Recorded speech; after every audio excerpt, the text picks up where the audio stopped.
Indonésie, novembre 2010.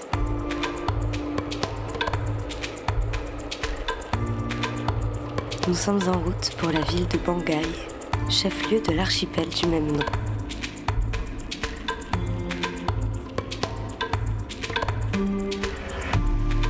Bangai, Kalupapi et Mondebulu sont les trois seuls noms que nous ayons pour trouver notre destination. Nous partons à l'aventure, à la rencontre d'un peuple méconnu et longtemps méprisé. Les Badjo, derniers nomades des mers d'Asie.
Notre point de chute est le village de Lala.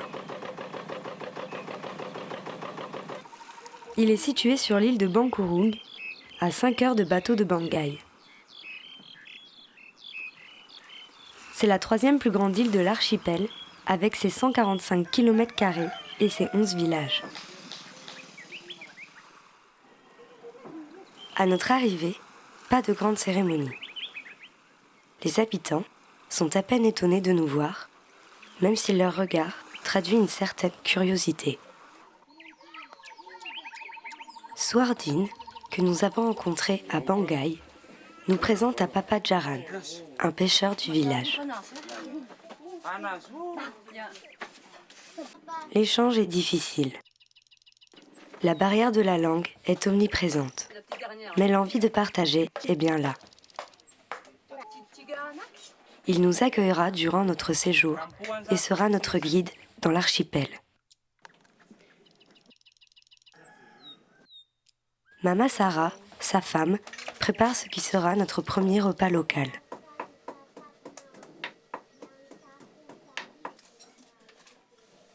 Nous découvrons ainsi la cuisine indonésienne en la partageant avec la famille.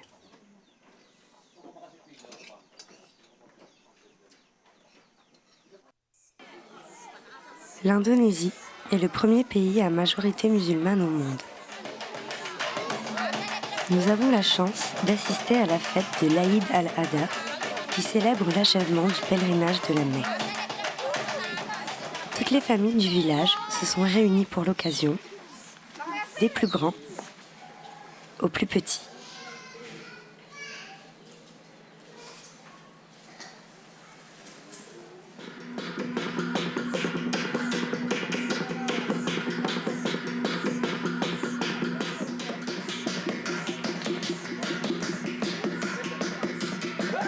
Les habitants de Lala sont issus d'une communauté guerrière. Ici, traditions religieuses et folklore se rencontrent et s'entremêlent.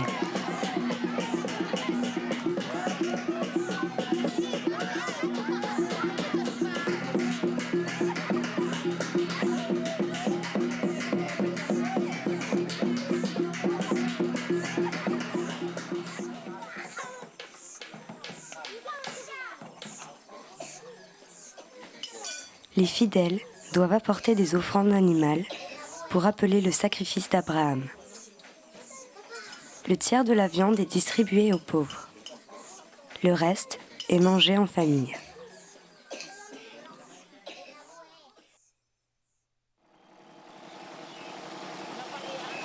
Au petit matin, nous nous rendons au village de Kaloupapy. Il est situé à 5 minutes de pirogue de Lala.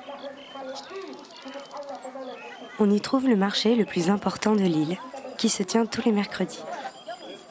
Tous les artisans et commerçants des alentours viennent y proposer leur savoir-faire et leurs produits. Cela va du poisson, qui cuit sous nos yeux, aux objets importés en tout genre, en passant par les vêtements.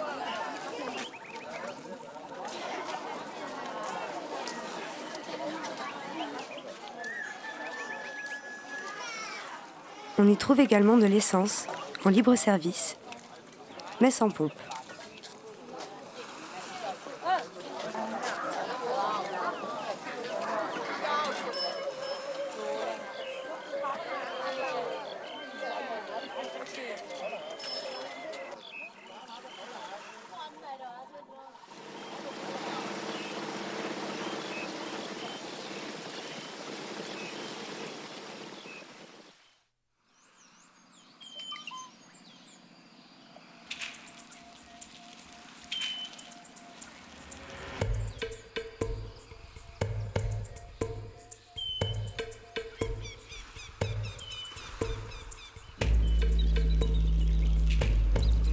Les hommes de Lala sont des artisans chevronnés. Ils fabriquent eux-mêmes les pirogues dont ils se servent pour la pêche.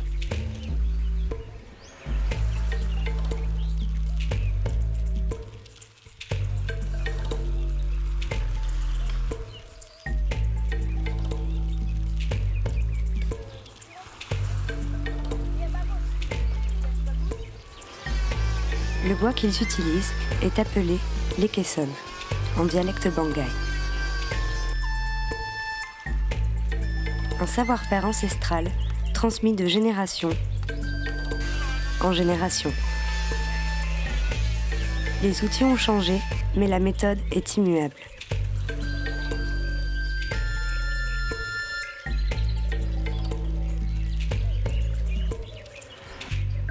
Papa Jaran a récemment cassé la dérive de sa pirogue. Nous nous rendons avec lui chez le charpentier pour la faire réparer.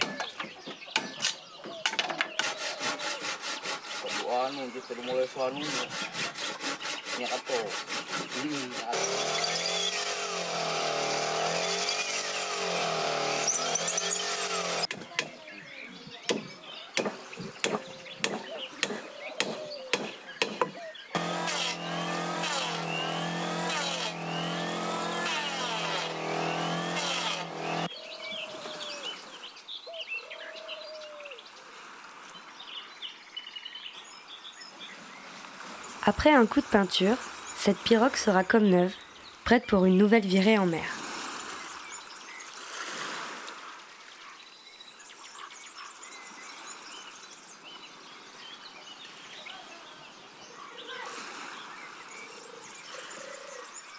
Les nasses permettant d'attraper le poisson sont également tressées à la main, avec des fibres végétales.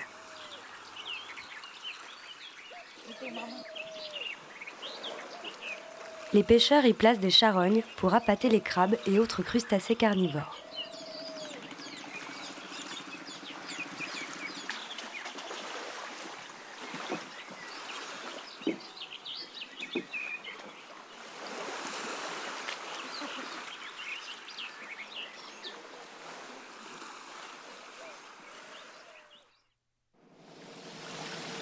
Nous accompagnons Papa Jaran pour notre première partie de pêche indonésienne. La pêche au narguilé est une pratique courante dans l'archipel.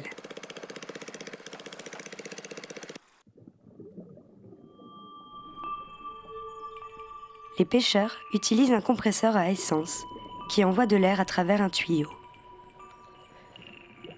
Cela leur permet de plonger à des profondeurs inatteignables en apnée. C'est une méthode très risquée pour celui qui est sous l'eau. Personne ne reste sur le bateau pour s'assurer que tout se passe bien. En cas de problème, le plongeur doit remonter très rapidement, ce qui peut avoir des conséquences catastrophiques pour sa santé. Nous sommes émerveillés en découvrant la faune et la flore sous-marine. Les couleurs et les reflets sont magnifiques.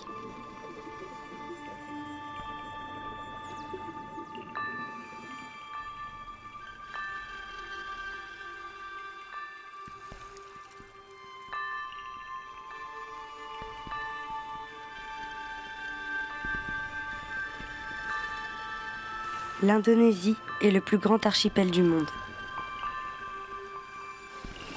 Elle possède une frontière maritime de 81 000 km.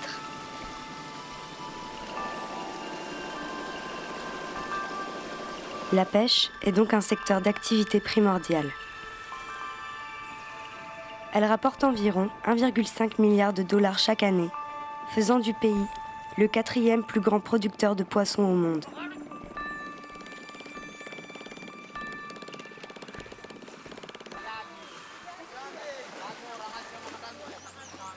Aujourd'hui, justement, la pêche a été bonne.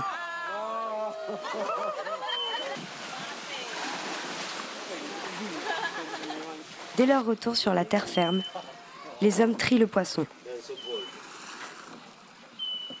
Une partie est destinée à l'exportation, l'autre partie sera pour leur consommation personnelle.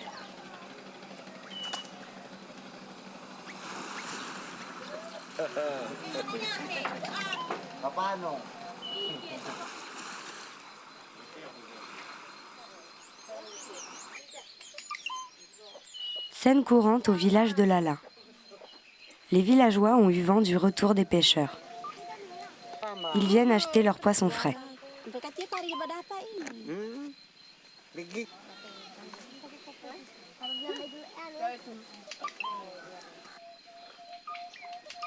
Nous achetons 2 poissons pour le repas du soir, afin de participer aux frais de la famille. 40 centimes d'euros pour avoir de quoi nourrir 4 ou 5 personnes.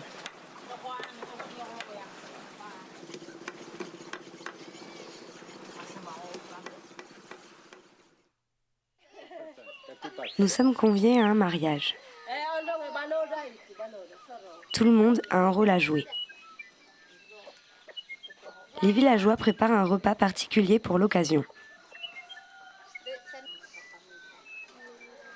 Ici, les aliments de base sont le riz et le poisson, bien sûr.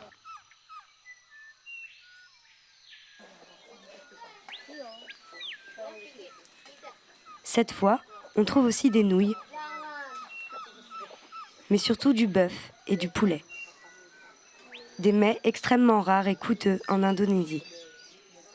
Ce parfum de viande nous rappelle à quel point notre confort en France est une chance incroyable.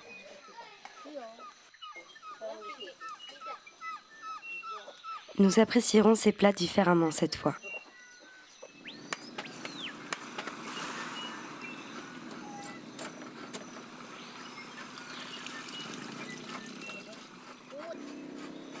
La coco fait également partie du régime de base.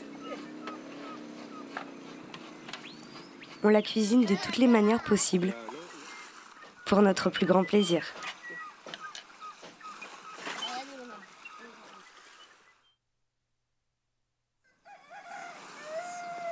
Le jour se lève. Nous préparons notre départ pour le petit village de Mondeboulou, un des derniers villages Badjo.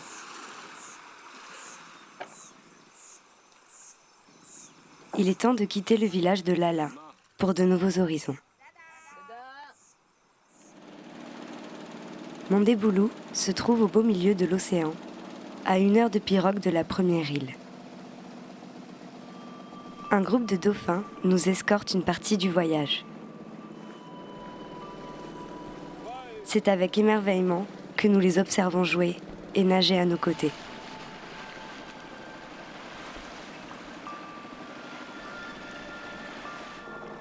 Nous apercevons enfin le village. Un sentiment d'humilité nous saisit à la vue de ces maisons sommaires se dressant devant l'immensité de l'océan. Les Badjo, ou gitans des mers, sont d'anciens nomades. Ils vivaient sur des petites embarcations, les lépas, et naviguaient sur les mers d'Asie du Sud-Est. Depuis une quarantaine d'années, le gouvernement indonésien tente de les sédentariser sur la terre ferme. Les Badjo ont donc peu à peu quitté leur maison-bateau pour s'implanter définitivement sur les rivages indonésiens. Certains d'entre eux, incapables de vivre sur terre, ont trouvé un compromis acceptable.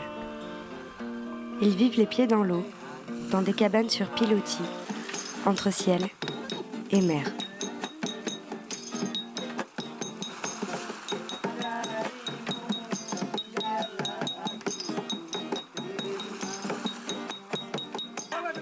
Notre arrivée au village est l'objet de réjouissance pour les habitants.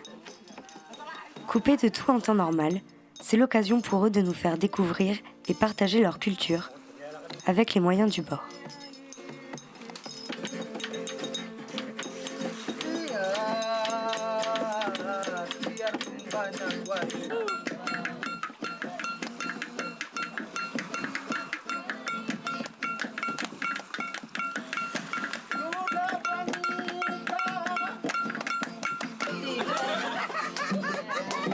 La fête durera jusqu'au bout de la nuit.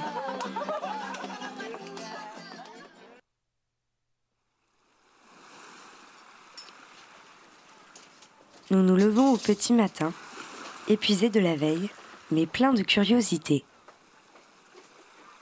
Notre hôte s'appelle Endong. C'est chez lui que nous dormons et c'est avec sa famille que nous passons notre temps. Jana, la grand-mère, a connu l'époque du nomadisme et a vécu sur une lépa. Après un petit déjeuner frugal, nous prenons le temps d'observer ce qui nous entoure. La vie du village, en toute simplicité.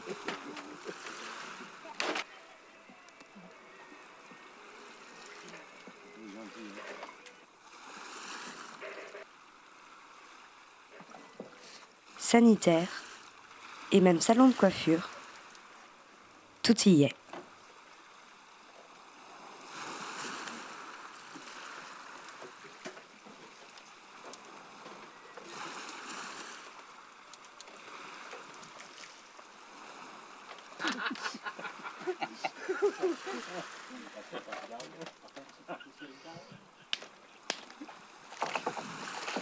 Chez les Badjo, la pêche a une importance capitale. Il ne s'agit plus seulement d'un commerce, mais bel et bien de survie.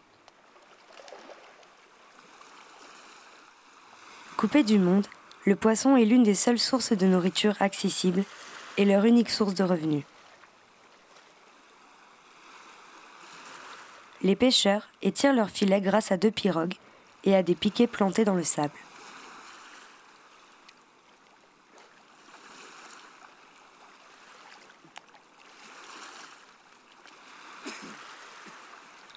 L'occasion pour nous d'admirer, encore une fois, l'incroyable variété de la faune maritime indonésienne. Ils les récupèrent ensuite, chargés de leur précieux contenu.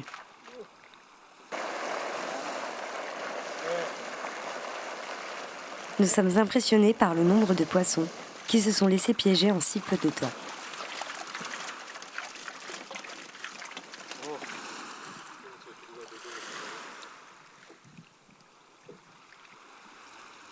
Les Badjo placent également des flotteurs reliés à des appâts.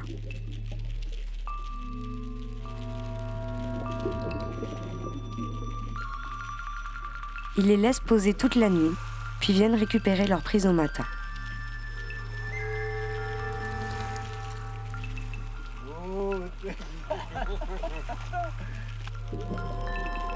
Papa Jaran, pêcheur émérite, a repéré un poulpe caché dans le corail.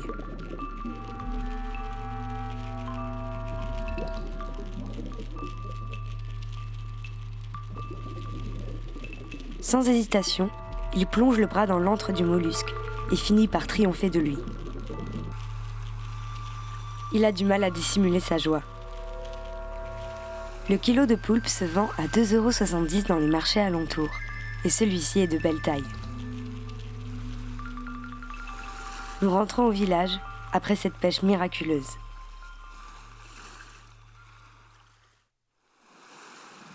De retour au village, les hommes font le tri des prises du jour. Il y a bien sûr des poissons de toutes sortes, mais aussi une raie ou encore des tortues.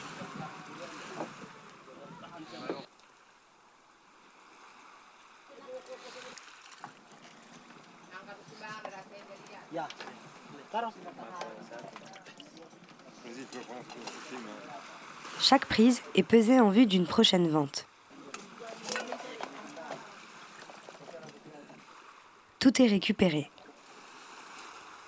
Ces porcelaines, par exemple, seront vendues aux touristes dans la ville de Manado.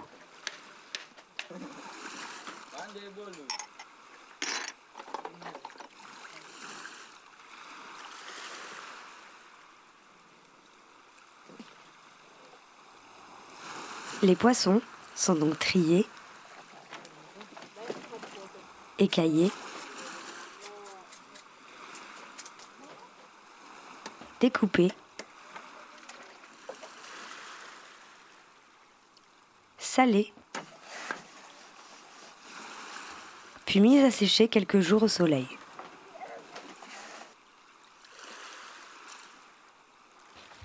Une fois par semaine, les badjos se rendent sur les marchés des îles voisines pour vendre leurs poissons. L'argent qu'ils en tirent leur permet d'acheter des provisions, comme du sucre, du café, du thé ou du riz.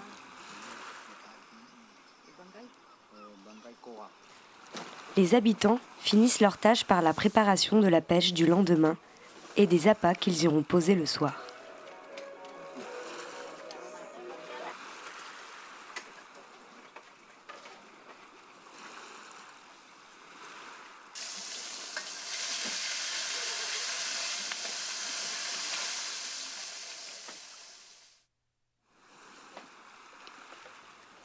Le quotidien des badjos paraît idyllique, mais les efforts à faire pour survivre sont nombreux. La chaleur, les tempêtes, l'absence d'eau douce et le bois sont autant de difficultés à surmonter. Le milieu marin, qui permet la survie de ce peuple, est fortement menacé par la pêche à la dynamite. Elle est toujours pratiquée par des pêcheurs venus de Chine ou de Bali. Elle tue la faune et la flore sous-marine, mais prend aussi des vies humaines. Celles des pêcheurs badjos embauchés sur ces bateaux. Le mode de vie des gitans des mers est en sursis. Le poisson commence à manquer et les jeunes n'auront certainement pas d'autre choix que de quitter cet endroit irréel, hors du temps.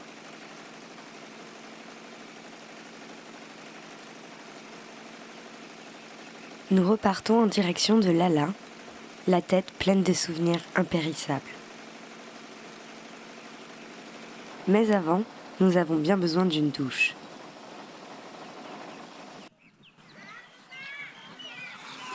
Nous n'avons pas pu nous laver durant notre séjour sur Mont Déboulou, l'eau étant trop rare. Cette eau douce est tout simplement salvatrice.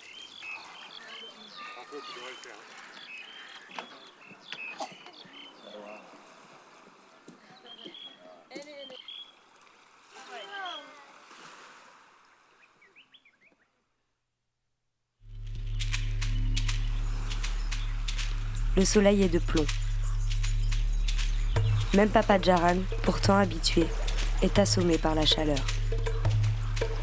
Nous décidons de faire une escale sur l'île de Lemounen afin de nous reposer et de nous rafraîchir.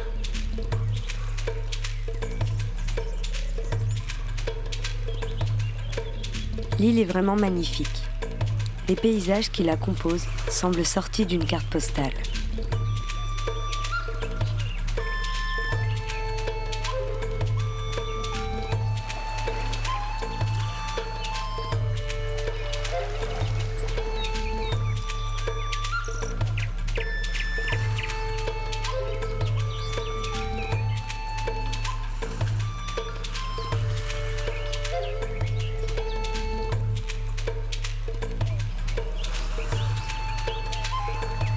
Certains villageois sont intrigués par notre présence.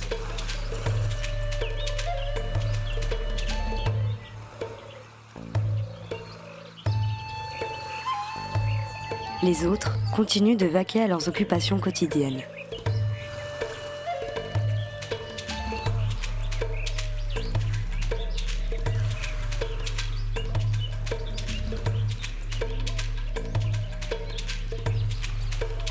Ce sont des pêcheurs, comme la majorité des habitants de l'archipel.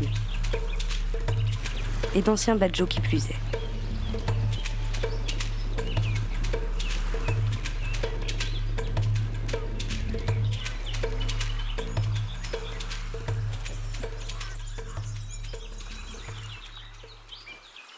En explorant l'île, nous tombons sur une tortue de mer, coincée dans un bassin d'eau stagnante.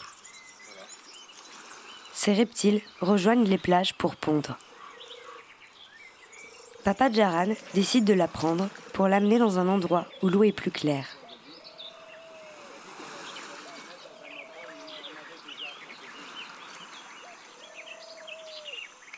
Ce bassin est en fait celui d'une famille de l'île. On y dénombre déjà quelques beaux spécimens de tortues. Elles seront nourries, puis vendues.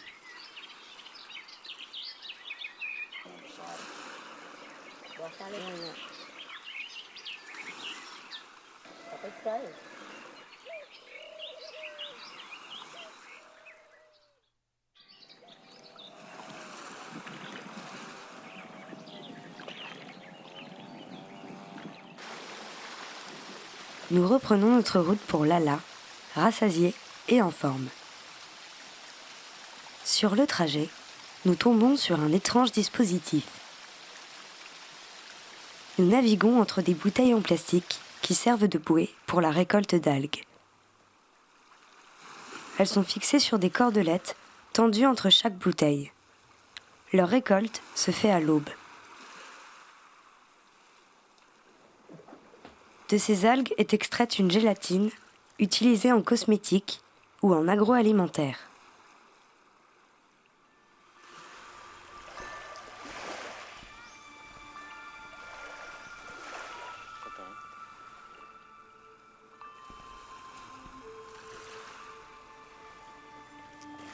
À notre arrivée à Lala, un comité d'accueil plutôt singulier nous attend.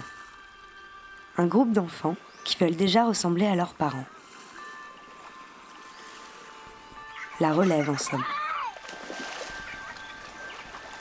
La vie des jeunes à Lala est plutôt paisible. On peut dire qu'ils ne s'y ennuient pas. Terrain de badminton pour les petits.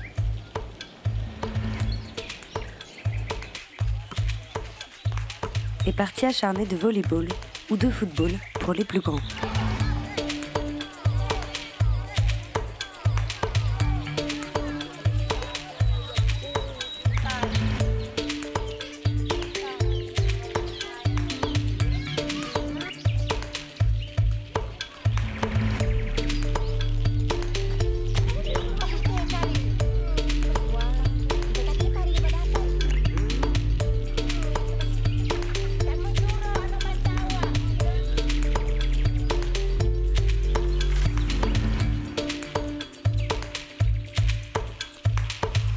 La noix de cajou est le fruit de l'anacardier, arbre originaire du Brésil.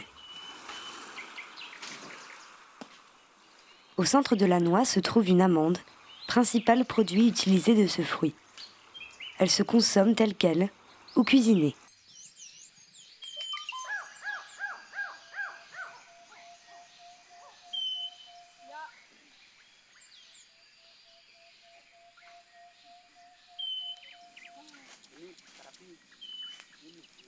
La touba est une liane qui pousse aux abords du village et dans tout l'archipel.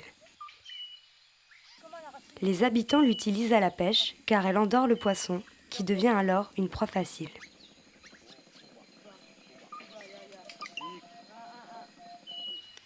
La chair de coco séchée, appelée copra, est une denrée dont le commerce est florissant en Indonésie. Elle est extraite à la main des noix de coco, puis séchée sur un feu alimenté par les déchets. Elle est ensuite conditionnée dans des sacs qui seront vendus à 40 centimes d'euros le kilo. La copra est utilisée pour la fabrication d'huile de coco alimentaire et de margarine, mais aussi pour les cosmétiques.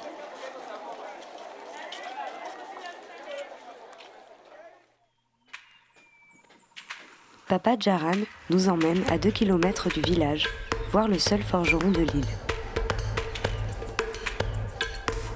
Ancien pêcheur, cet homme s'est reconverti dans la forge et propose son savoir-faire aux habitants des alentours. Il nous fabriquera une machette, nous donnant l'opportunité d'observer tout le processus de création.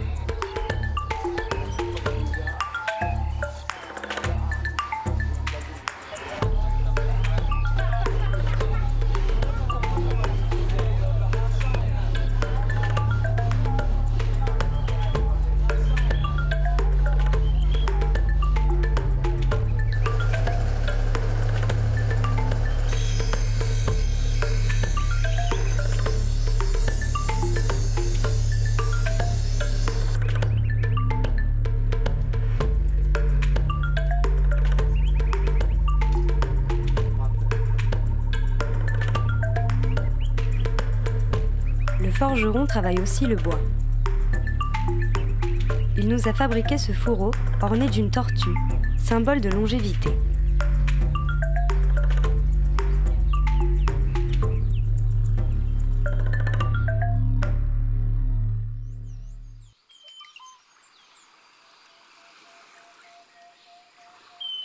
Papa Jaran nous propose d'aller chercher le dessert. Nous avions déjà été témoins de ses talents de pêcheur, mais nous étions loin de nous douter qu'il était aussi à l'aise à 15 mètres du sol.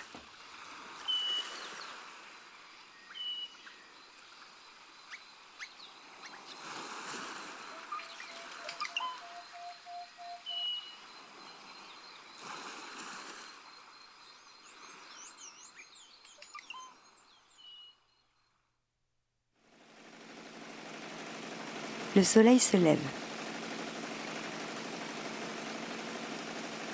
Nous sommes le 25 décembre.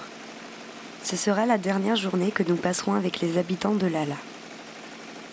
Ici, pas d'arbre de Noël ni de neige, mais plutôt une chaleur extrême et un soleil dont il faut se protéger.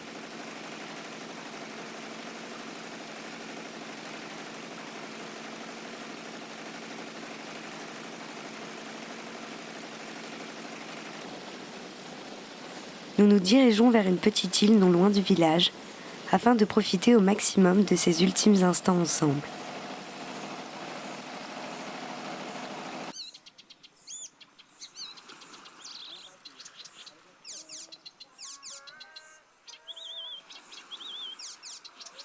L'aventure finit comme elle a commencé, autour d'un repas, préparé et partagé en famille.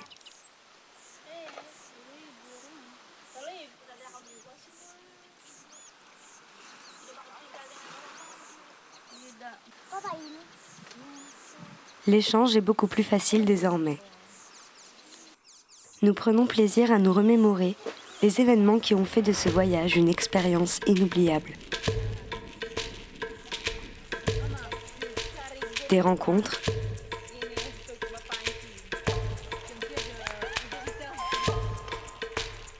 la joie de vivre, une culture,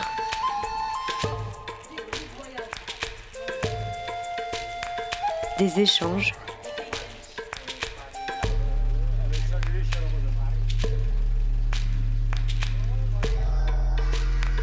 l'humilité et la simplicité d'un peuple aux antipodes de nos préoccupations.